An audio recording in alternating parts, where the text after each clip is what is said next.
అందరూ బాగున్నారా? నేను మీ శ్రీవి హర్ప్రీ ఛానల్కి స్వాగతం. మీ అందరికీ నమస్కారం. అయితే స్త్రీలు ఎలాంటి భర్త అయితే అతనితో గౌరవంగా ఉండాలి, ఎలాంటి భర్త అయినా సరే మీ కర్తవ్యాన్ని మీరు పాటించాలి. భర్త అజ్ఞానంగా ఉన్నా విజ్ఞానంగా ఉన్నా ఏ రూపంగా ఉన్నా కూడా ఆయన్ని ఈశ్వరుడిగా మీరు భావన చెందాలి, ఆయన్ని సేవ చేయాలి, ఆయన్ని పూజించాలి, ఆయన్ని మీరు వర్తించి ఆయనతో పాటు చక్కగా నడిచి ఆయనతో పాటు ఈ యొక్క జీవిత సాహచర్యాన్ని మీరు సవి చూడాలి. ఆయన పరమేశ్వరుడని మీరు గుర్తు ఎరగాలి. నిజానికి మా వారే మాధవుడు అని మీరు అనుకోవాలి. అలాగే పురుషులు కూడా స్త్రీ నా యొక్క భార్య లక్ష్మి అనే భావన కలిగి ఉండాలి.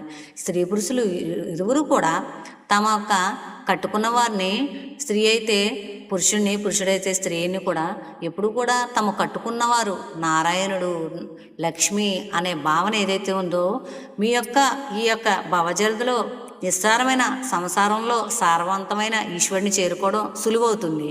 మీరు అది గుర్తెరగాలి. నిజానికి మనం నవవిధ భక్తులు కానీ, యాత్రలు కానీ, లేదా భక్తి సమాజాలు కానీ, లేదా ఏమైనా పారాయణలు కానీ, లేదా సంకీర్తనలు కానీ ఇవన్నీ చేస్తున్నామా అన్నది ఒక ఎత్తు, మనం కట్టుకున్న వారితో సవ్యంగా ఉంటున్నామా అనేది ఒక ఎత్తు. ఎందుకంటే కర్తవ్యమే ముఖ్యం. కట్టుకున్న వారితో మన కర్తవ్యం సవ్యంగా నడవడమే స్త్రీ పురుషుల ఫస్ట్ ప్రధానమైంది. ధర్మబద్ధంగా భార్యాభర్తలు కలిసిమెలిసి మెలగడమే నిజమైన కర్తవ్యం.